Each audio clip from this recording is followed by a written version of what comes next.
that is hosted by the Research Alliance for Higher Education in Africa. Before we get started, I'll just take you through some housekeeping. You're welcome to keep your cameras off while our speaker is talking. And just a reminder to also keep your mics on mute. But after the presentation, we will have Q&A, at which point you will be welcome to turn your cameras on and to turn your microphones on once you have raised your hand to indicate whether you have a comment or a question. Please mute yourselves and keep your microphones on mute while the presentation is ongoing. And then this is also just a notification that the session will be recorded. Before I introduce our speaker, I would like to ask Faith to say a few words about the Research Alliance on Higher Education in Africa, because this is the inaugural event and people are quite curious about what the Alliance is about. So I'm going to ask Faith just to say a few words before I introduce our speaker. Faith? Thank you. Thanks very much, Mika. So just to introduce the Alliance, the University of the Free State is making strides in advancing higher education research through its SARChI-HEHD Higher Education and Human Development Group, which is SARChI-HEHD. And partnering with the University of Malawi and the University of Zambia, SARChI-HEHD has signed collaborative agreements and established the Research Alliance for Higher Education in Africa, RAHIDA, a dynamic initiative aimed at enhancing research capacity and partnerships within sub-Saharan Africa. And RAHIDA's vision is to amplify the region's contributions to higher education research and foster solidarity and collaboration among African scholars in higher education. The collaborative agreements signed by the University of Zambia and UNIMA, University of Malawi, emphasize the important role that intra-Africa mobility plays in establishing relationships with universities in Africa by fostering knowledge exchange and engagement, as well as allowing for careful planning and strategy meetings. Last year, SARChI-HEHD hosted Dr. Kapambwe Mwelwa from the Department of Educational Administration and Policy Studies at the University of Zambia and Professor Chikumbuzo Mantalu, Head of Higher Education and Professional Development from the School of Education at the University of Malawi. During their time here, we engaged through research seminars, a PhD presentation day, and collaborative strategic meetings. And as a result, we laid out an ambitious but feasible roadmap for research activities that the Alliance will be involved in over the next 3 to 5 years. And these activities include online workshops for staff and postgraduate students at all partner institutions, an edited book, and a new webinar series that focuses on profiling, advancing, and celebrating higher education scholars and scholarship in Africa, which is what brings us today here. And today we launch the webinar series. Thanks very much. Back to Mika. Thank you, Faith. So I'm very excited to welcome you all here today and to introduce our speaker, who is Professor Siseko Kumalo. He is an associate professor at the Ali Mazrui Center for Higher Education Studies at the University of Johannesburg. A scholar of political theory, his work examines how universities shape belonging and national identity in South Africa through teaching, research, and community engagement. His research contributes to global discussions on higher education's transformative role in society. Professor Kumalo leads the Black Archive Project, which curates intellectual histories to expand curricula and decolonize knowledge production. He's also a member of the United Nations Sustainable Development Solutions Network Global Ethics Steering Committee, where he advances ethical frameworks for sustainable education globally. With a robust publication record and contributions to prestigious platforms, Professor Kumalo's scholarship bridges African perspectives with global discourses, cementing his role as a thought leader in higher education studies. Today, he will talk to us about orality as the bulwark of the humanities. Professor Kumalo, I will now hand over to you. Thanks, Prof. Matebula, for that introduction. And she disappeared. She did say that she would disappear once she had introduced me. First of all, I'd like to begin by appreciating the gracious invitation from the Alliance. I am genuinely thankful to be given this opportunity to test my ideas here with a broad and diverse community of scholars and practitioners. Secondly, I would like to say it has been said in my bio, I'm a political theorist by training, um, which is basically just a very nice and fancy way of saying that I'm a philosopher. I trained in philosophy. And insofar as I trained in philosophy, I will attempt to present a philosophical argument to the room. Um, I did indicate that instead of watching a set of words, I would rather read a paper, talk to the paper, and have the the presentation recorded for people to be able to go back to. The abstract was circulated, so I will not necessarily go through it, but there are a couple of things that I just want to highlight, which is to say, what are the aims really of what I would like us to sort of think about today? And the first is to say that I'm examining the implications of the devaluations of orature by 19th century Eurocentric colonial epistemologies, right? So insofar as the rise of AI has come into the university space and we're saying, okay, cool, let's turn to orature to sort of respond to this. I'm thinking with what does that mean in the context of having had devalued orature in the 19th century? Second, I wish to frame orature as a media technology and ask the question of what methodological competencies then are required for its effective use in knowledge production. And I confine myself in doing this particular or in examining that secondary question. I confine myself to the oral tradition of isiZulu. And then I'll finally consider how the devaluation of orature has historically acted as a system of reinvention, representing a subtle form of epistemic racism that is ahistorical in the contemporary suggestions today. I'll also sort of begin by indicating that the work that I'm doing today was inspired by a moral panic that I continue to see arresting universities, not only in South Africa, but globally, where people are worried about the rise and proliferation of artificial intelligence and attempting to sort of see or propose alternative responses.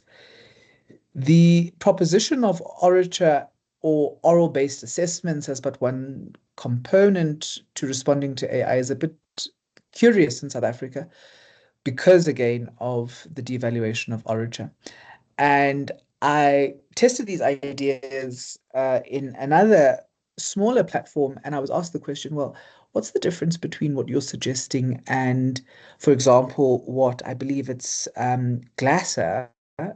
He wrote a piece, he's a historian at Wits University, and wrote a piece which really kind of sparked my thinking here. He says, oh, in the context of the rise of AI, we should probably explore the ideas of going back to oral assessment. And the question that was posed to me was, okay, distinguish then for us what you mean between this concept of oral assessment and orature. And I think that was a very useful question. I wish to begin with it because of the necessity of locating my discussion in understanding the broad or situated ontologies of our students, right?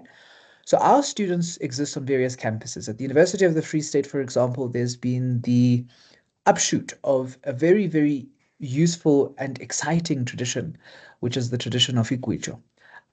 It's I think there's sort of students who actually recorded something there on TikTok and it went viral, I think with about somewhat million views, shares, and likes.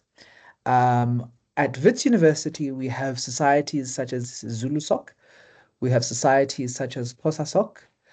Similarly, I'm not too sure at UJ, actually, I should check what the chat is at UJ, but I know for a fact at Rhodes University, in my days as an undergraduate student, we had precisely those two societies. And those two societies, specifically as they're manifesting contemporarily, are spaces that are holding the traditions of orature very, very centrally to their identity. So students are composing renditions of Ikuicho, they're composing renditions of poetry, etc., etc. And what we tend to forget when we suggest the things that we suggest as the experts is that our students come into our lecture theatres as as fully formed individuals who bring those different identities into those spaces. And in those spaces, and there's a piece that I actually want to do, which deals with the notion of oppositional language, for example, in isiZulu, and its appositeness, right? So, for example, a person who doesn't know the language will not be able to distinguish if, for example, I'm saying something in the affirmative, however, I'm using oppositional language. And that usually happens when, again, it happens in daily conversation, or it might happen in the technical use of sort of doing a poetic composition, or, formulating some sort of public facing speech act, if one can call it that.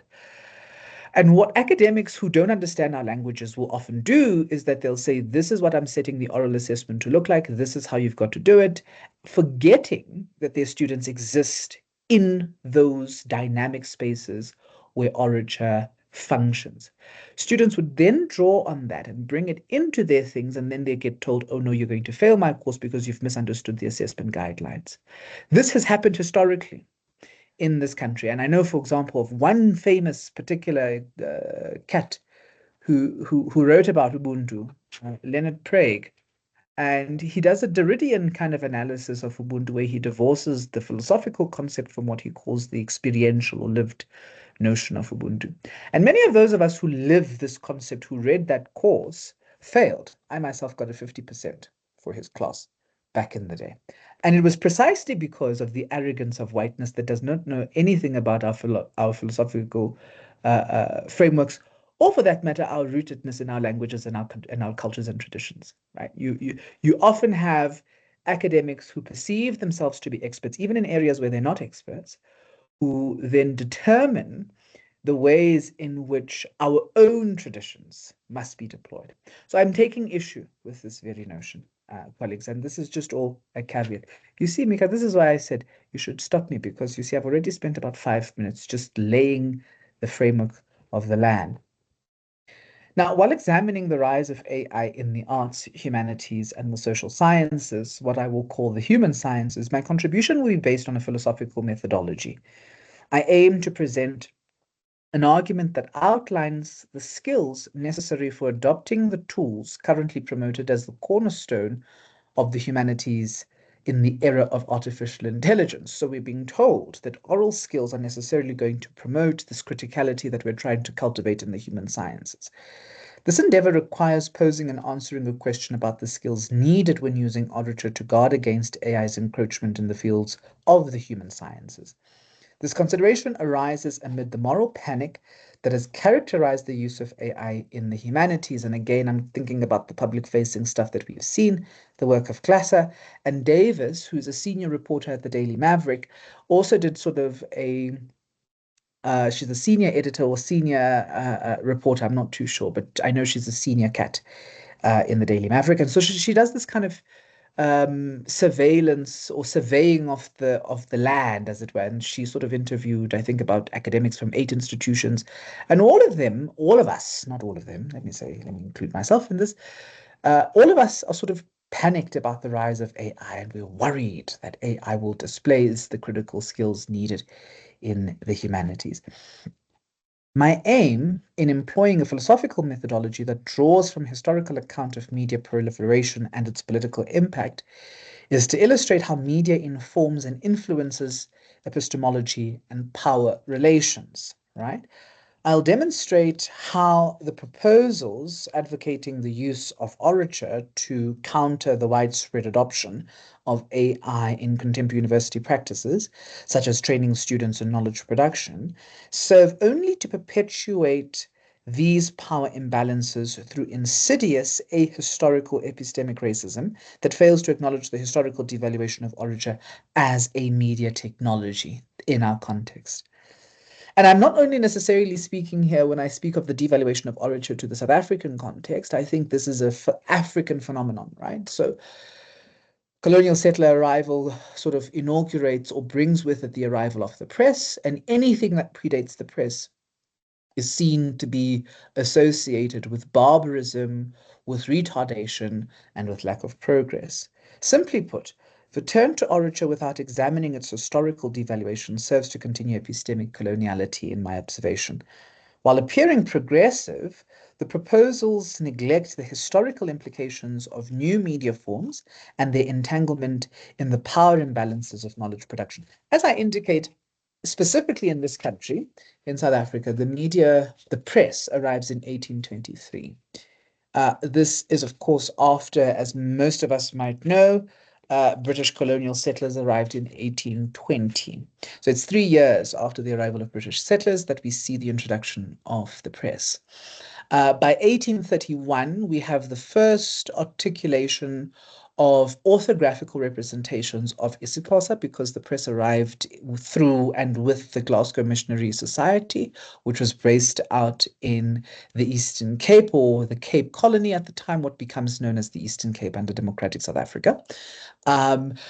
And as I say, by 1831, we've got the first sort of orthographical representation by Black intellectuals. By 1863, we have the first Black intellectuals who are writing in English, right? We have the first articulation of Black intellectuals who are expressing themselves in the colonial language, still in the written form. What's interesting is that between 1823 and I would suggest by 1880, is that we have what are called the frontier wars. And 3 times during the frontier wars, the press is destroyed when these wars are mounted by, quote unquote, the Black folk who are represented and styled by the colonial missionaries as the marauding Black hordes, as it were. So we see a very intricate relationship between the press, the changing political landscape in our context, and its imbrications with redefining power relations. Fundamentally, I say that because what the press allows to happen is that it allows for a shift in the political arrangement that existed on the southernmost tip of the African continent. And what do I mean by this? I mean to say that those who, quote unquote, became the men of letters, i.e. the Diosogas, i.e. the, the RRR Dlomos, for example, the Jabavus, John Dengo Jabavu, father to DDT Jabavu, those men of letters were not necessarily part and parcel of the ruling class aristocracy of quote unquote Xhosa land at the time. However, they become very powerful men who determine the political trajectory of South Africa as a result of their having had been quote unquote produced by the systems of the colonial matrices of power that find themselves in our context, imposing their ways of knowing upon us. The telling thing about this is that, for example, in his deathbed, Diosoga writes a set of letters to his children. And the most famous letter that he writes, that we all, I think some of us might know in any case, is a piece of advice that he gives to his children. Now, we might know that Diosoga was a priest of, I think it was the Glasgow, the Scottish church, as it were. He trained in Scotland as a theologian. He comes back, and as he's coming back, some of us might know, he composes a beautiful song, Liza Lisidinga la Kongosi, because he sees the shores of Africa, and he is grateful to God for having had preserved his life and his great return to the African continent. But he leaves a set of letters. So while he's in Scotland, he marries a white woman, and he leaves a set of letters to his children. And he says to his children that if you wish to not sort of suffer the scorn of men, take your place in the world as Black men, not as Englishmen. This is what he advises to his children. So to come back to the paper, that's a bit of some political history that sort of drives home the point, I hope, of why it is I claim that the media technologies that arrive with colonial settler arrival fundamentally reshape the political framework and the political relations on the continent. In simple terms, and this created really curious categories of amaqaba namaqoboga, and I've published on this in Critical Philosophy of Race. I've published on this in Theoria, demonstrating how these two categories sort of define political life all the way to 2024. By the way, in the national elections that we saw with the split between the MK Party and the African National Congress. In simple terms, then, I contend that calls to revive orature as a safeguard against the epistemic risks of AI in the human sciences may inadvertently reinforce epistemic racism, if not critically historicized. This concern, so if we don't appreciate this history that I've just recounted, which was to say that, and we saw it, with the forced conscription of folks into the British colonial economy through taxation, dispossession, through confiscation of cattle. All of that happened because and redefined the way that the world worked for those who rejected the written word, for those who rejected the Bible, for those who rejected Christendom, right? They became the lesser than humans of what was to become, quote unquote, this project called South Africa. This concern is not only at the level of the disciplines, but should contend with the reality that those who are the children of indigenous peoples in South Africa have been excluded systematically and periodically since the inception of the race-based educational differentials that were inaugurated at Lovedale College in 1870. Now, again, a bit of some history for those of us who don't sort of know this history. It was at Lovedale College in 1870 where James Stewart took on the principalship of Lovedale College that he made this racial distinction, and he put white kids to geometry, Latin, Greek, and classics. This distinction had not been made prior to him when William Govan had been the principal of Lovedale College. The black kids, on the other hand, were then put to wagon making, bookbinding, and agriculture. And in 1888, right, nearly 20 years later, William Wellington Kopa curates a major debate on what he calls the Great Debate on Education in Mfundo, precisely thinking through this historical rift that is inaugurated by James Stewart at Lovedale College. To be sure, this particular racial differential is what then became the forefather of Bantu education and the Extension of University Education Act, both of which were 1953 and 1959 respectively. I know, sort of legislated then by the apartheid state. But it all began in 1870 with the suggestion of the deployment being the move to include oral literature. Through a philosophical and historical analysis, I demonstrate how orature has historically been devalued by colonial media regimes, and I warn against romanticized returns that lack a sense of historical consciousness that will see the academy once again dispossess indigenous communities of their knowledges to serve the interests of the academy. Critical voices would call this process of expropriation a mode of epistemic domestication of indigenous ways of knowing, and consistently, indigenous ways of knowing have consistently been domesticated by the academy. And to demonstrate this point, I'll draw our attention to a nonsensical recommendation that we got from Mahmoud Mamdani in his in his great return to UCT in 2017 when he gave the Academic Freedom Lecture. And I call it a nonsensical suggestion because he doesn't know a lick of any of our African languages. So he comes onto campus, UCT. It's a great return after the affair, the great Mamdani affair, where he was once again expelled, as it were, from the continent. As we know, Mamdani is grappling, I would suggest, with his expulsion, the great expulsion by Idi Amin in Uganda.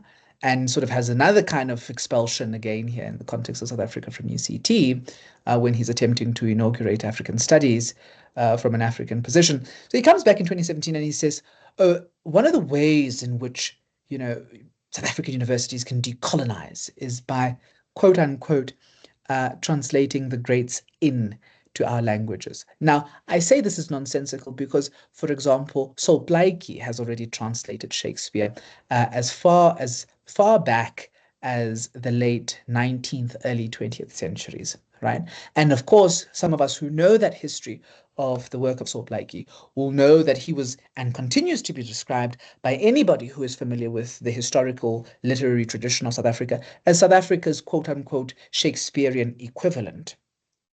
The debate I outlined then in this contribution cannot be separated from these historical claims that have defined the uses of the written word and its role as a civilizing tool in Africa. This historical analysis seeks to highlight a relationship between historical forms of media and the power dynamics that shape our understanding of the new trends in academia, which continue to influence power and social relations while neglecting the traditions from which these new techniques are derived. Historicity will subsequently enhance the philosophical inquiry I develop in this contribution. Engaging with history is essential, as I will examine the debates that have contributed to the devaluation of orature in Africa, with Mudimbe's very own invention of Africa, illustrating how the anthropological gaze perceived African epistemology and knowledge as primitive, backward, and gradual due to the absence of writing. Now, again, the people who make these claims do not know the sophisticated nature of our languages and yet make these claims of gradualness, backwardness, and absence.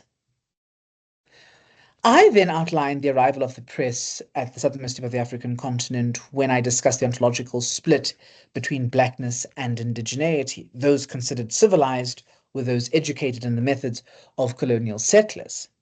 Such a classification was based on the fact that those who rejected the traditions of their ancestors, turned to Christian scriptures, and embraced the written word were then perceived to be modernizing under the notion that modernity accompanied the advancement of colonialism. And we see this in the great Jabavu debate.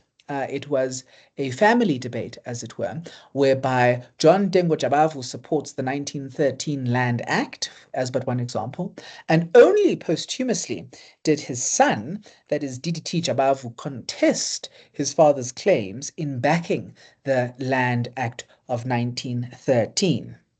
Right, so there was this kind of idea by Black intellectuals that modernity meant advancing the aims of colonialism and the dispossession of those who rejected the written word and the dispossession of those that were termed, quote unquote, amaqaba. This category then of blackness and indigeneity was known as amaqoboga, and my own scholarship examines the political implication of this precise division, and I think I've sort of attempted to paint the picture that I'm sort of speaking to here. The role of the press can be understood as initiating a cultural and political shift with significant implications for how the nation is constituted. This implication is still felt even in the contemporary age. For this reason, I argue that the media are powerful epistemic tools that shape our realities and the conditions under which we exist.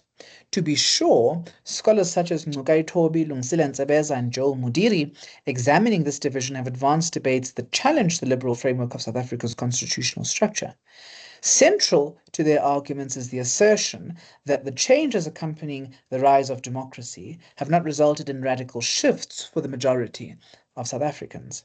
At the heart of the changes brought about by the arrival of the press was the desire to change the lives of indigenous communities to reflect the epistemic conditions of the colonial settler. I've got to make one particular caveat because I always hate this notion of attributing ideas to people who have not actually sort of written about them.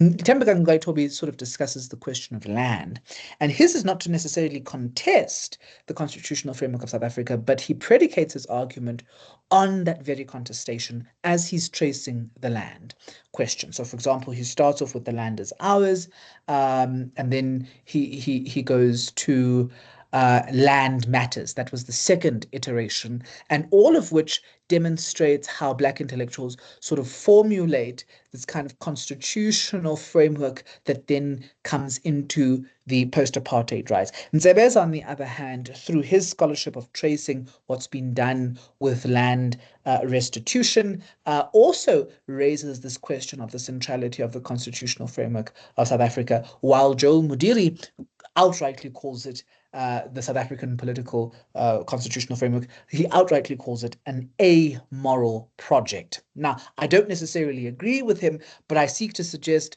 that all of these scholars converge on this question of the constitutional framework of South Africa and how it gives rise to the contestation of the very notion of nationhood in our country. At the heart of the changes brought about by the arrival of the press was the desire to change the lives of indigenous communities to reflect the epistemic conditions of the colonial settler. Those who rejected this mode of life, that is the life that came with the press, were defined as amagaba and were excluded from processes of nationhood. The press, as coterminous with the logics of inclusion into the state that becomes democracy, requires, I would suggest, a post-liberal conception, insofar as it was always rejected by the indigenous people of South Africa. This understanding, and this is, of course, the wars that I talk about, which, as I say, in 3 times we see the destruction of the press with the colonial frontier wars. This understanding is necessary to outline how previously foreign and imposed concepts can be adapted to articulate an ontological framework that resonates with the majority. Emphasizing the historical implications of the press as a means of introducing my ideas illustrates the significance of written forms of media within South Africa's political structure. While drawing from the South African context, the same can be said, for example, of contexts such as Canada, New Zealand, and Australia. And in Australia, some of us might know that there was the Voice referendum, which resulted in the Liberal Party actively campaigning against the Voice referendum, which would have seen the indigenous communities guaranteeing historical justice through their rights from the dispossession that they suffered in that particular context. And it's so interesting, really, when one thinks about the role that liberalism has played in all of these contexts that I talk about. That's New Zealand, Australia, Canada, and South Africa. In the South African context, those of us who are, again, familiar with history will recall the great debate between Hornley and Uxuma in the 1940s. Fascinating enough there is to understand or appreciate that Hornley was the chair of philosophy at Wits University, as he also held the presidency of the Institute for Race Relations, which advanced this kind of liberal framework. And in advancing that liberal framework, Uxuma objects and says, but you're working on behalf of the African and not with the African, and we will not have that. In my analysis then of the impact of the written word in South Africa, in an analysis rather, Uhlonipha Mokoena illustrates how political life continued to navigate between origin and written literature. The concept that she gives us, which is of ibandla, an assembly of readers, emphasizes public participation's continuation in the tradition of literature, and even as literature was attempting to be privatized, what Ugunene calls a very sacrilegious act of privatizing the word, privatizing aesthetics, what happened was that we continued to see a balancing act of intellectuals where newspapers would be read in public to debate matters of the nation. Furthermore, even as the written word began to dominate as the primary medium of communication and idea sharing, political leaders persisted in debating and challenging the progress of colonialism through a blend of both literature and the written word. In light of this contestation, my analysis will proceed to investigate the ramifications of the devaluation of the oral tradition. As the introduction of the press in the country in 1823 transformed political life as we recognize it, this, of course, I've already sort of detailed in this introduction here. In the second section, I will explore the requisite competencies for employing orature in the human sciences. And in the final section, I will consider how the devaluation of oral methods or traditions serves as the foundation for the development of quote-unquote innovative assessment methods in modern universities, particularly due to the advent of AI. Now, I want to turn to the first section of the paper where I deal with a quote, a very famous quote that was popularized in African sort of theory circles or development theory, etc., by Ali Mazrui. But the claim was actually propounded by Hugh Trevor Roper when he said, in Africa, there is no history, only the history of Europeans in Africa. Such a claim, as propounded by Hugh Trevor Roper, underscores and sort of demonstrates European colonialism undermining orature. Because, of course, the claim was there is no history in Africa, only darkness, on the premise that there was no recorded history on the continent. The corpus of knowledge that existed in Africa before the arrival of the colonial settler was in the spoken format. And again, I'm going to detour just a little bit, and I should actually keep myself accountable here because I'm conscious of time. But one of the things that subsequently happens is that and I've sort of taken this up quite interestingly because of a request by the CHE. So that's the Council on Higher Education for those who are not South African. But in the 80s, what sort of happens is that a lot of folks kind of perceive the end of apartheid. By 1984, for example, Jabulo Ndebele pens the provocative claim of this notion of the rediscovery of the ordinary. So he says that in order for us to think with South African literature, we have to rediscover the ordinary. Nadine Gordimer, on the other hand, thinks with this question of the essential gesture, writing, politics, and place, while J.M. Coetzee in 88 thinks with this notion of white writing on the culture of letters in South Africa. All of these literary figures that I've just mentioned were after one particular question, which was quote unquote, and Louis Nkosi sort of coins it quite nicely in 1989 when he does a review of Gordimer and Coetzee as this quote unquote articulation of an African vocabulary. And I sort of mentioned this notion of an African vocabulary because of what Coetzee says in White Writing, where he asks about this idea of an Adamic language, whether there can exist an Adamic language in Africa. And this Adamic language exists if one sort of uses praise poetry, clan names, etc. So, and just to demonstrate, and I think this is sort of putting the horse, before the cart here, because I'm going to do this quite extensively in the second section, although I don't think I'll have time to sort of deal with it properly. If I look at my name, right, Siseko Kumalo, in the praise poetry of my lineage, there's this notion of umzilikazi kaMashobane owawelizambe ezigcwele. And he becomes umzilikazi kaMashobane uNdabezitha because he sets up shop kwaBulawayo. And when we sort of praise his history, as part and parcel of recollecting the names, we say yena owamisinguluma kwaBulawayo lapho kwagobhozika zilesitha sakhe, right? Which is to say, and this is just all in orature. It's a recording of names, but it is also a telling of history. The first is this great migration from the south to the north across the Zambezi into kwaBulawayo, and the subsequent kind of quote unquote social restructuring that uMzilikazi does by setting up his sort of quote unquote palace or his headquarters or his capital in Bulawayo, and the fear that he instills in the folk that he quote unquote subjugates there, because he becomes umzilikazi kaMashobane or umuzi wakhe wagcotshwa ngegazi lesitha sakhe, because he sort of very violently subjugated those who opposed his rule.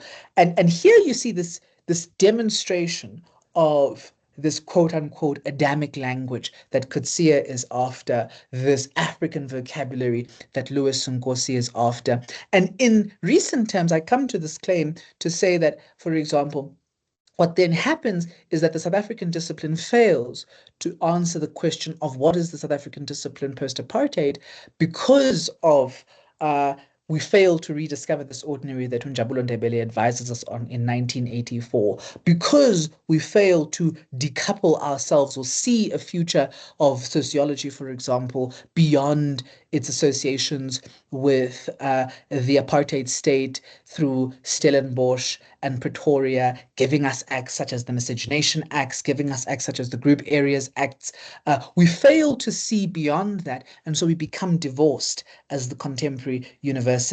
And again, these are things that a lot of individuals who are not familiar with our languages will be oblivious to, because, and this is why Coetzee, in so much as I admire him deeply, he asks the question of an Adamic language because he is not conversant with the indigenous languages of the land. And so he's then searching for this expressive, quote unquote, literary tradition where things are their names, where there is no distinction, as he says, between the signifier and the signified, because in his conception, in his schema, there is this imposed literary tradition that actually does this shift between the signifier and the signified.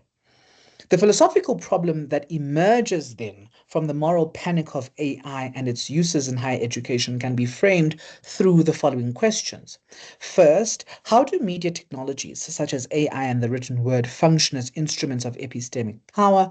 And what are the risks of uncritically recuperating historically devalued forms of knowing, such as orature, without confronting the conditions of their historical marginalization? In addressing this philosophical problem, I am not merely concerned with how and what we know. Through an onto-epistemic examination, my analysis wades through the classification of certain knowledge forms as knowledge while excluding others, that is orature. Now, Undlovu Kajeni has examined the extent of epistemic racism that leads to excluding knowledge genres, such as orature from the knowledge domain. Resultantly, I will not spend too much time reciting his arguments here. Safe to say that the literature is replete with substantiations of the claim that such classification of African knowledge as retarded is not only rooted in epistemic racism, but has deleterious consequences for the African knower, both in terms of its epistemic manifestation, but also as in its political manifestation. For my discussion, I'm then interested in inquiring into what constitutes the second philosophical question that emerges from such an analysis. This question, the secondary philosophical question, investigates what it means to propose a counter-epistemology, like orature, as resistance to epistemic coloniality, when that counter-epistemology has already been shaped, constrained, and devalued by the same media regimes now being resisted. A friend of mine, Janine Jones, she is a philosopher at North Carolina, does something very interesting. She says, these she's a race-based scholar. So she says, these white people have invented things like AI, which sort of take away the things that they like, and they then sort of frame that as a problem that must be dealt with by all of us, as it were. I will answer both questions as a method of attending to the objectives of this section of the paper, namely outlining how orature has been historically devalued. How do media technologies function as instruments of power is the necessary question that required my attention as an entry point into this entire discussion. While seemingly dated, The work, for example, of Marshall and Eric McLuhan's Laws of Media are key in helping me answer what does the medium enhance, or answering this question. Developing the tetrad, which consists of 4 considerations. The first is, what does the media enhance? What does it make obsolete? What does it retrieve that was previously lost? And what does it revert to when pushed to the extremes? This set of questions is a valuable consideration concerning my argument. It helps me to unpack how media technologies function as instruments of power vis-a-vis historically devalued media instruments. The reader will recall that I classify orature and generative AI as media instruments in my analysis. Therefore, I wish to consider what is enhanced by adopting AI. The most straightforward answer is that AI makes developing knowledge simpler for students. However, we must also confront what is lost in adopting such technologies. Through the wholesale adoption of AI, disciplinary methodology, I would suggest, is undermined, and this is the argument that has been advanced by those who are resisting its deployment in the human sciences. In answer to the second question posed by McLuhan and McLuhan, that is, what does the new media make obsolete? The response is the disciplinary methodology. What is being touted as the thing that must be retrieved, which was previously lost, is the tradition of orature, and what it reverts to when pushed to the extremes is still unclear. That is, what does AI revert to and push to the extremes? That answer is still unclear. Attending to the tetrad questions, when McLuhan's pose gets at the first philosophical problem I outline above concerning media technologies as functionaries of epistemic power. So if we sort of think with this tetrad, what we begin to see is the centrality of my philosophical question, which is to say that media is a powerful epistemic tool. And critically recuperating orature, however, without examining the conditions of its historical marginalization, runs the risk of our adopting orature as though it were new methods in the disciplines. And this has always been the problem. Mika, you're telling me I've got 5 minutes, right? Let me start to wrap up. Yes. Perfect. Perfect. You see, I told you I could go on for the whole 1.5 hours, so it's a good thing that you stopped me. Thank you. Such an adoption would undermine the arguments advanced by decolonial theorists who've called for the necessity to reimagine the disciplines and their function, as they are purveyors of the very epistemic foundations that have been synonymous with violence among and against the colonized. How is this meant then to augment an understanding of the devaluations of orature? Epistemic violence has been accompanied by the erasure of the epistemologies of those conquered, with the conquered having their knowledge systems erased and styled by the conqueror as the inventions of the new hegemon. Several problems arise from this logic. In the first respect, the modern university seeks to style itself as working against global logics of empire. Both in the vision and mission statements of contemporary institutions, the westernized university, as Grof-Huguel terms it, is an institution committed to local realities of those who exist as the modern university community. To this end, research is styled as responsive, engaged, and attending to the realities of society, leading to a conceptual framing that aligns the university with the objectives of social justice and equity. Through its communication strategies, however, the modern university deploys powerful epistemic tools to legitimate its existence. These justify its continued existence among and within the local context. Our lack, then, of reflexivity, however, insofar as we would then appropriate the traditions of orature into the university as the bulwark of the human sciences in the name of salvaging disciplinary methods of the disciplines, undermines this imbrication in the devaluation of said traditions. And this is in closing. Miller's analysis traces these questions through a confrontation of truth, an analysis that fundamentally rests on truth. He asks, and I quote, "But whose truth are we talking about? The question of the factual truth, value, or historicity of the oral tradition may itself be one of those prejudicial Western preoccupations that preordain a distorted answer," close quote. I here understand Miller to be examining the challenges that accompany the epistemic devaluation of orature, which is to say that the tradition advanced by the Western epistemic paradigm contests the facticity, truthfulness, and validity of anything if it is not written. To elaborate on the point, Miller further argues that, and I quote, the writer, transcriber, humbles himself before the speaker traditionalists to reverse the Western pattern in which anything that is not written black on white is considered groundless. Close quote.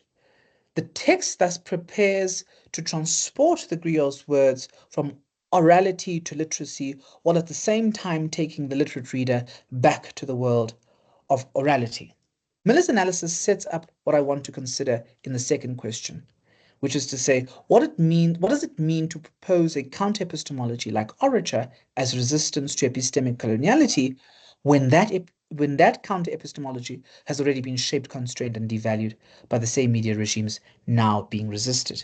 The reader will recall that I stressed the relevance of this question using the work of Ali Mazrui when I argued that Africans sought validation from Europeans by attempting to master the systems of writing that Europeans imposed. To substantiate Mazrui's thinking, consider the reality that in South Africa, the Lovedale Press was first established in 1823. I've done that work already. So let me just stop here and take up some questions from the floor. I know that was a mouthful. So let me defer to the chair. Thanks, Mika. Thank you very much, Siseko. That was thought-provoking. You did say you'd be throwing out some provocations, and I believe you've done so, and very, very articulately at that. We're now going to open the floor for questions, for responses, comments that people might have. You're welcome to turn your cameras on so that we can see more faces and have a bit more of a sort of dynamic engagement. So you're welcome to turn your cameras on. And then if you have a question, you can just raise your hand and then I'll ask you to unmute yourself. You can just introduce yourself if you'd like to, and then pose your question. So we're open for Q&A.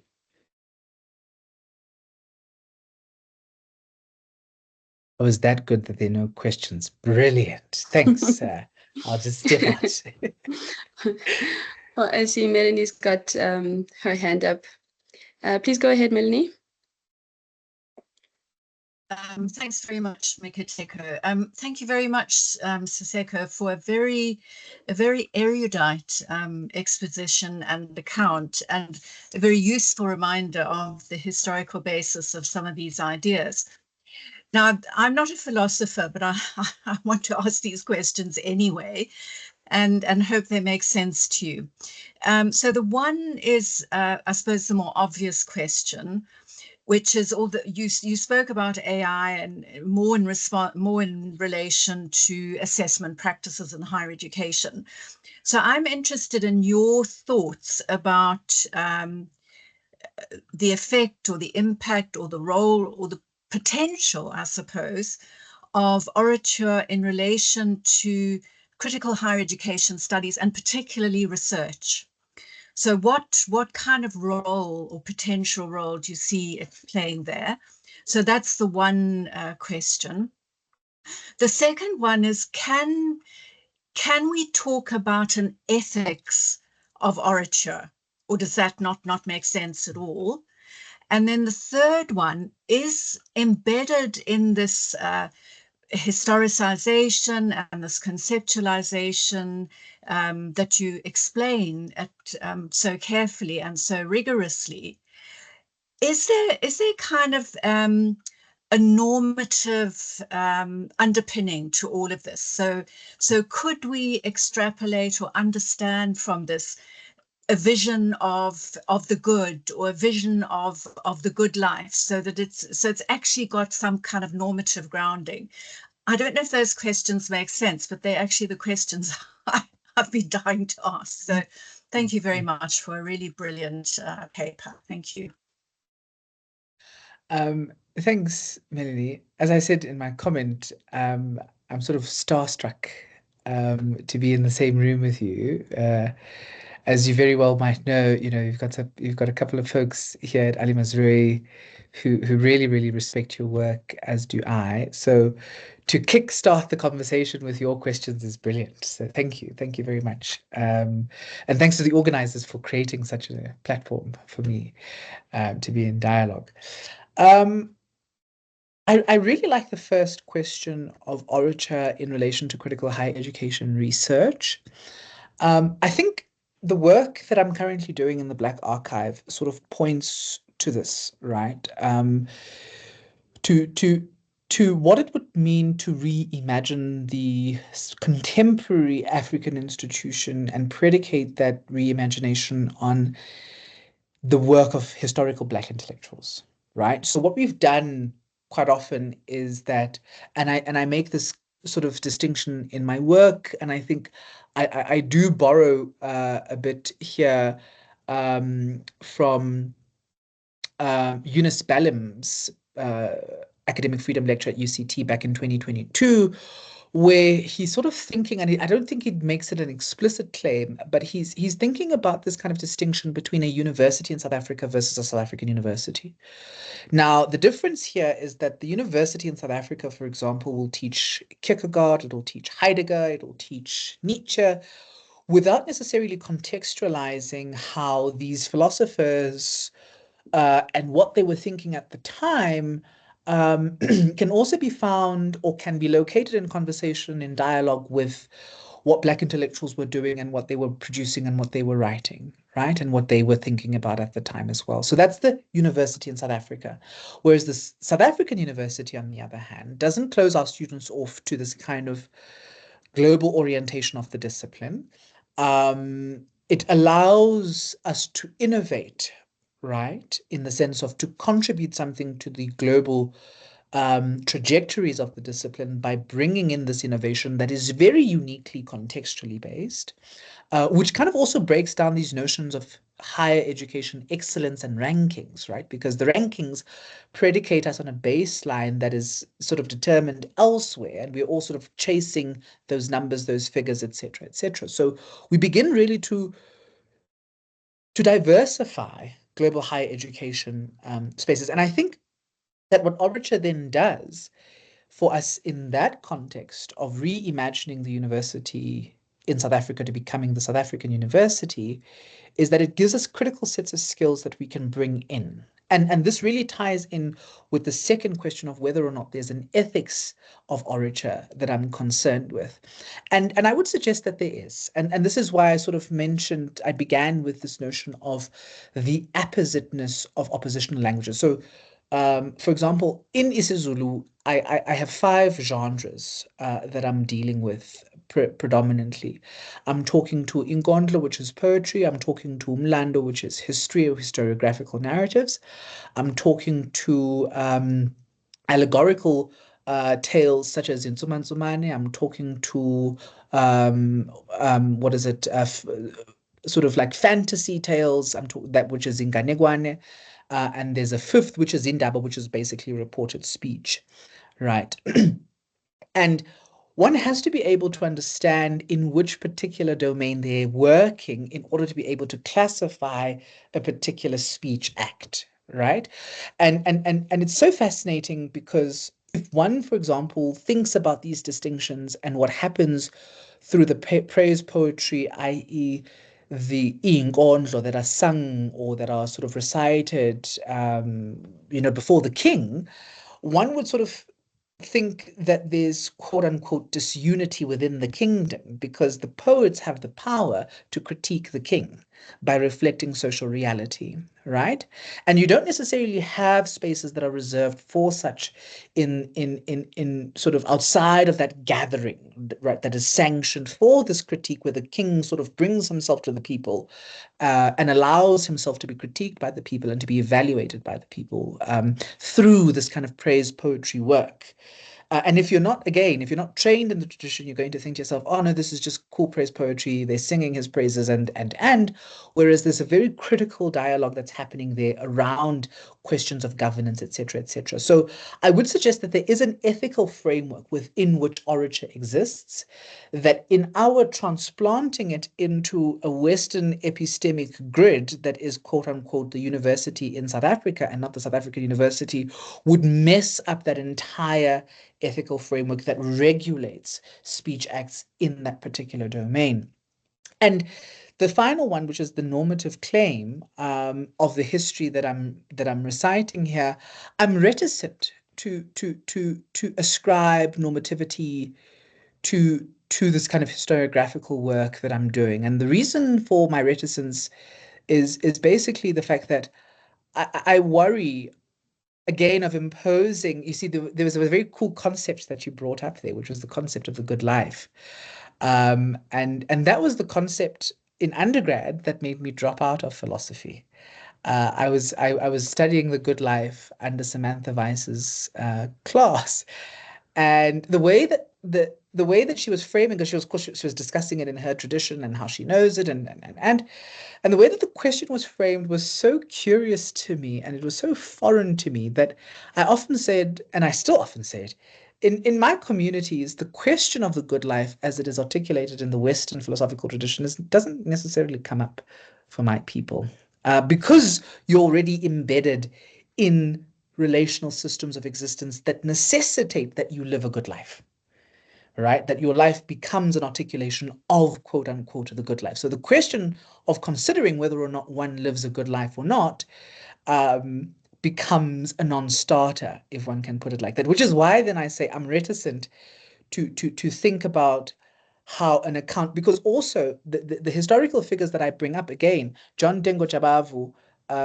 backs the Land Act of 1913, and he's such a domineering figure that his son only disagrees with him posthumously. So there are complications even within the Black intellectual tradition that makes me reticent to kind of think through or think with this notion of a call to a normative claim about quote unquote the suffering of Blackness in recounting this history. I hope I've attempted to answer the questions. Yeah, thank you. I mean, that's super helpful. So if I've understood it correctly, notions of relationality and relationships are embedded in SARChI, and hence there is no need, and that is the good life. So you don't need to articulate in a separate way. Okay, that's really helpful. Thanks so much. And also for the responses to the other questions. There's lots of food for thought. That's brilliant. Thank you. And Mika, if I could just come in one last second here. This is the reason why then, Melanie, and I like the way that you sum it up, which is to say that it's embedded within.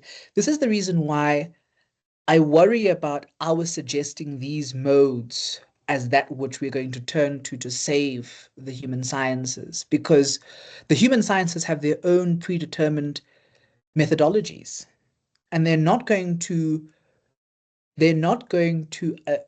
be willing to be guided in a different direction. So what we're going to see is this very violent grabbing of something that exists outside of the methodologies of the human sciences, being brought into the human sciences to help save the human sciences. And that's my worry, that it's a deep, deep worry that I'm sitting with here. Thank you. Thank you. That's great. Thanks. Thank you very much. And thanks, Melanie, for posing those questions to get us started in the discussion. We still have about 25 minutes left. I don't see any hands up, but you are welcome also to type your questions in the chat if you have any, and any responses in general. These could be reflections on what's been said, things that stood out to you. Any response and or questions to keep the conversation going are welcome.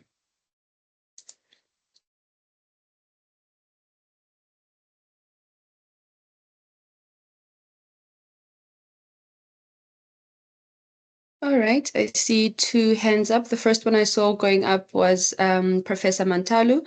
Please go ahead.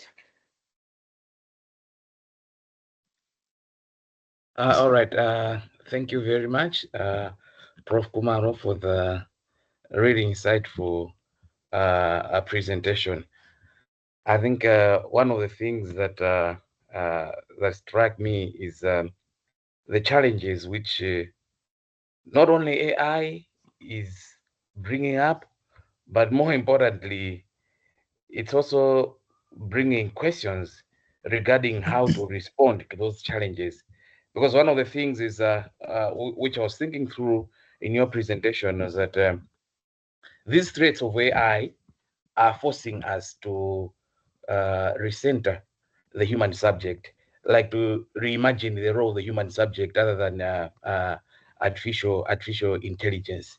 So while there is this demand of everybody saying let the human subject take their rightful place in the use of AI, whether in higher education, one question which that is raising is which human subject is this? What are the characteristics of this human subject? And I could get from your presentation that indeed such a human we all want to be at the center is has got multiple influences and is conceived differently, is a product of different influences, one of which is coloniality, as you have stated, which I think really raises the issue that in responding to the threats that are posed by AI, we really needed to consider such more underlying principles and influences like coloniality. I wanted to know from you that in practical terms, how can Orecha be utilized in higher education domains? You talked of assessment. I would want, if it's possible. I know it's you are not at that stage yet where the ideas have been fully developed, but when you when you try to look at it from a distance, how would it be utilized in concrete terms? That's the first one. The second one, I was wondering the role of languages as text, not as orature.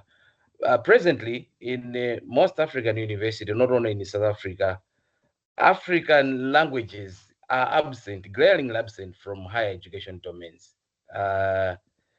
Almost in every sense, you only have a presence of African languages maybe at the basic level, but when you move to the secondary level, the it starts shrinking. And when you go to the higher education level, it's almost non-existent. It's not a language which is used for instruction, not a language used for assessment, not a language used for research, and so on. Now, I was wondering, would you say there are preconditions for the orature to effectively be utilized in higher education domains in universities which have suffered the influence effects of coloniality? I was just wondering, is it a question of maybe something should start first to avoid a tokenistic kind of inclusion of orature? Or in this case, I was reflecting on the language as a text in the African university today. Wouldn't it be one of the enabling conditions for a more meaningful and sustained use of orature going forward that is decolonized? Thank you. Chair, do I respond immediately? Yes, please go ahead. Sure. Thanks, Prof. Mantalu, for those observations, but questions as well. So I'll start with the simple one in the sense of what are the concrete actualizations of the uses of orature in the university. My answer to that was very simple. It's very nice because it's very simple. Don't do it. It's very simple. Do not use orature in the universities. Do not attempt to because I pose it as a question, right? So the title is Orature as the Bulwark of the Humanities, ? And maybe I should actually just outrightly come out and say it, I think, in the first opening paragraph of the paper, which is to say, this is a terrible idea. It's a terrible idea because of the distortions that the traditions will suffer in their being brought into the universities to serve the function of quote unquote rescuing the disciplines. Now, insofar as that sort of first question is simple to say, you know, don't turn to this, I think the second question is what then will complicate my first response, which is to say, what is the role of language as text in the modern African university? And, how does that notion of language as text reframe itself if the modern African university takes seriously African languages and deploys African languages in the university space? Now it complicates me seriously, because in the first instance, I think what would happen in that context, if we really sort of appreciated the linguistic and oral traditions from which we come as Africans and took them seriously as, methodological repositories in and of themselves, the don't use oratory in the university falls flat in that instance. Primarily because now you're not saying, okay, I am teaching, for example, Joseph Conrad's Heart of Darkness, and I want my students to analyze Joseph Conrad's Heart of Darkness, which, by the way, Chinua Achebe, I think it was in 1972? He clearly and plainly says it's a very racist text. And now you're going to students, okay, take Joseph Conrad's Heart of Darkness and use the very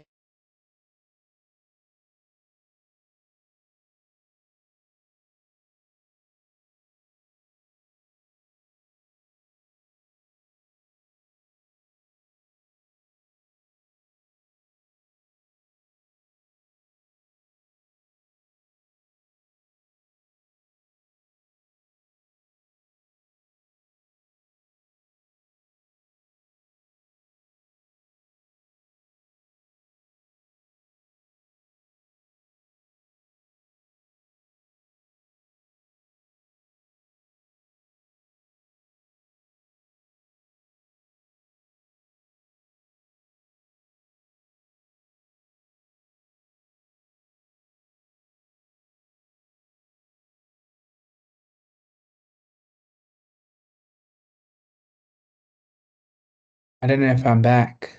Mika? Am I back? I might be back. Am I back? You're back. I can hear you. I think you're back. Oh, I can hear you. Okay, I didn't know what happened. I'm so sorry. I just kind of vanished into the ether. Maybe it's because I touched the ghost of Joseph Conrad.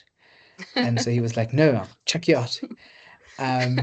So imagine saying that you're going to take Joseph Conrad, who writes against the Congolese subject, who caricatures them in very racist and racialized forms, and you're then going to say to a black student, come to my class and come and reimagine Joseph Conrad in your oral traditions, right?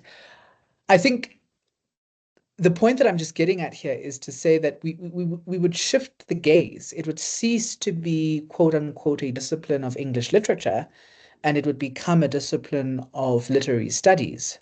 And we would then look at the literary, because in these 5 categories that I mentioned, indaba, insumansumane, inganekwane, umlando, inkondlo, in those categories are literary modes of expression, right? So we would then begin to think with those literary modes of expression in a department of literary studies and not in a department of English literature.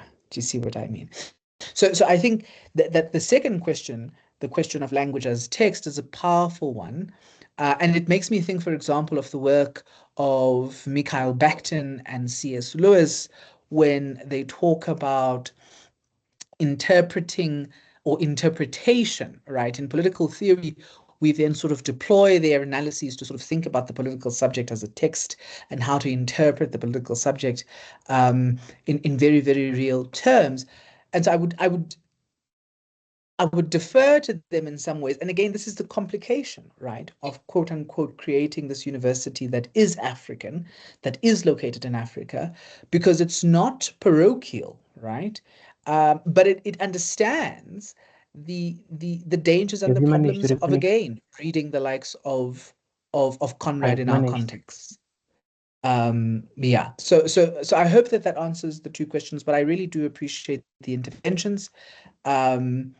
And again, I think it's a complex and complicated history, one that and I said this to Faith and to Mika when I started out, as we were organizing this thing, it points to a deeper issue for me, which is to go beyond the critique of the colonial matrix of power, which is to say, yes, colonialism was here, yes, it was bad. What do we do about it now that we've diagnosed the problems? And I find that a lot of scholarship in the decolonial tradition at the moment is arrested in diagnosing the problem and not necessarily speaking to the possibilities. And one of those possibilities is to just safeguard our traditions and say, actually, do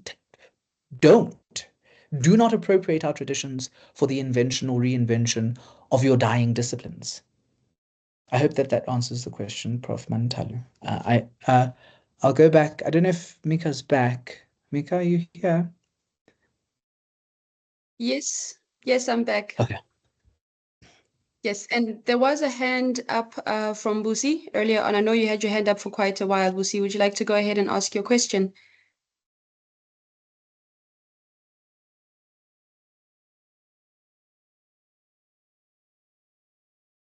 You are muted. Just Lucy. unmute yourself. Please unmute.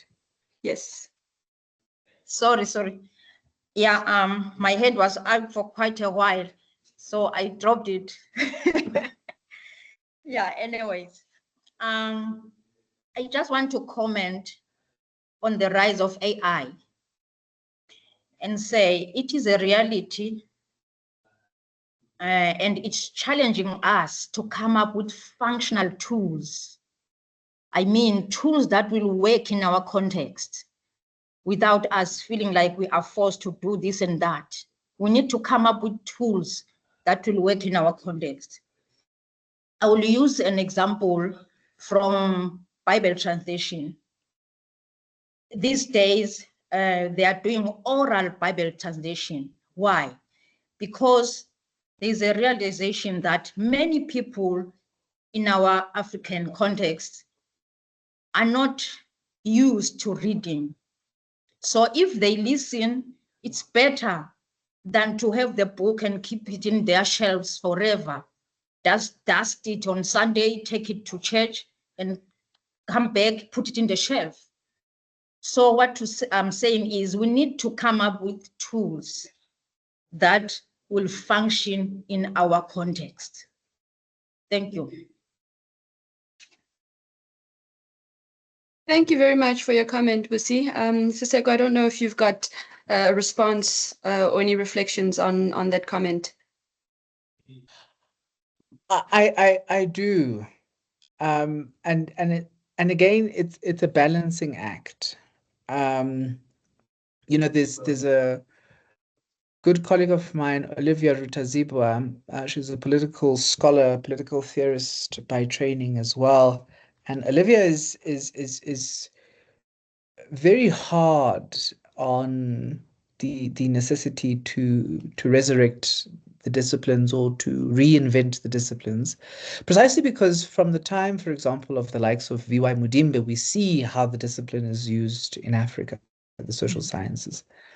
And so insofar as I'm in agreement with this sort of suggestion that indeed we must come up with tools or responses that are authentically situated in our own contexts, I worry about the edifice that is the university, precisely because the university is a structure that is extractivist by its very nature.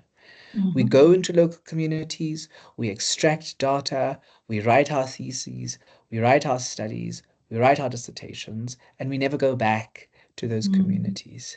In colonial contexts, in the post-colony, the university functions as an institution that regulates resource distribution. And to then help that regulation of resource distribution that continues to disenfranchise people that look like you and I, Busi, by inventing this institution through modes or systems that look like us, that sound like us, that are familiar to us, worries me. It worries me because the colonial empire always finds a way to commodify everything. And that commodification, it started out with the commodification of our bodies through slavery, the commodification of our resources, sugarcane, coffee, timber, you name it. Now, are we even going to commodify our own culture to this very same thing? I worry, I really, really am worried. Yeah. Yeah, I understand your worry, Prof. Kumalo. I understand because I also wrote in Stellenbosch, I wrote a thesis on functional grammar in schools in South Africa. And that was good, but it's not put into practice.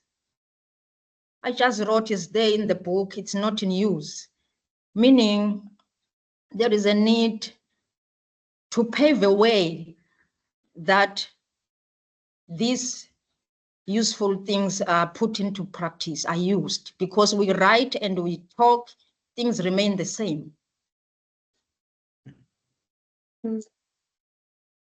Thank you, Busi. And thanks, Siseko, again for your response. As you were talking about the commodification of indigenous ways of being and doing, that's exactly what had just crossed my mind. I thought perhaps it's a takeaway for me that I was just, thinking about your response when you said perhaps what we need to do is think of ways to safeguard intangible cultural heritage, indigenous ways of being and doing, as opposed to trying to appropriate them within the academy because perhaps they don't belong there and that they have their value and purpose for our shared humanity instead of inserting it somewhere where it might end up being commodified and used in ways that are not progressive. There's one question in the chat from Paul who asks if you're not in any way worried about oral tradition as being an unreliable source of knowledge. Yeah. I would invite Paul to say a bit more about this. It's a very interesting question. Is Paul still in the room? Yes, I see. He's standing Paul, would right. you like to elaborate on your question?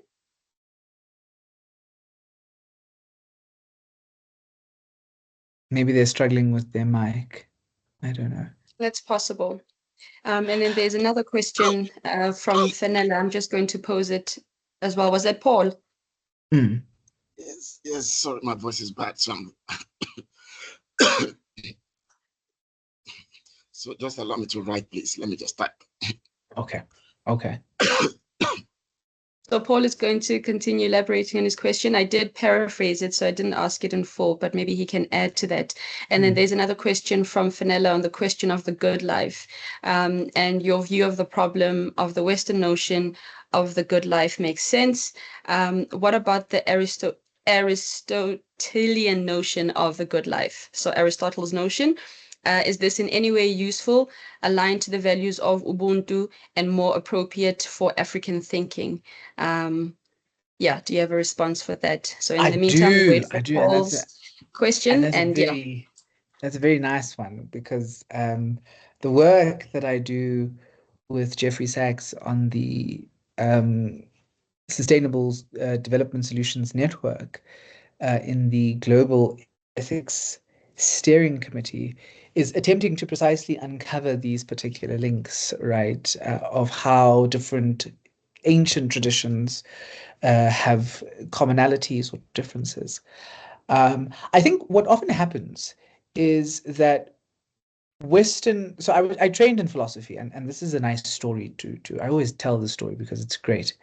So I trained in philosophy. I did my master's for 20 months in a philosophy department. And on the 20th month, like a week before I was due to submit my master's dissertation, I got a very lovely divorce letter from my supervisor who says to me, I'm not willing to supervise you for a third year. I'm not willing to write your recommendation to another supervisor. I'm not willing to co-supervise you. And I've copied in the deputy dean who's going to help you to find a new supervisor and a new department. Right.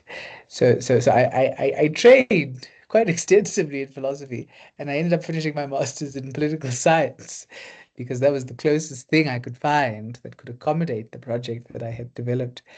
Um, and I sort of bring this caveat in because I seek to sort of demonstrate that the way that modern philosophy has developed through its professionalization often divorces itself from, so it'll take, for example, an Aristotelian text.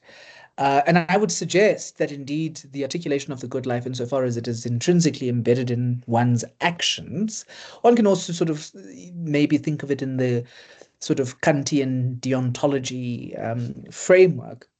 But insofar as the question of the good life becomes a non-question in the African context because it is embedded in how one acts, could sort of really be nicely equated with the Aristotelian sort of articulation. However, the way that the professionalization of philosophy has gone and how it has developed, it does this, as I say, the Derridean move that Leonard Prague does in a report on Ubuntu, where he says there's big Ubuntu, which is the theoretical stuff that I work on. Then there's small Ubuntu. Small Ubuntu is the stuff that you blacks live out there and sort of think you know and you relate yourself to. But the big stuff is what I'm interested in as the white Noah, as the great master, who then sort of launches this tradition into the global academy as this amazing invention.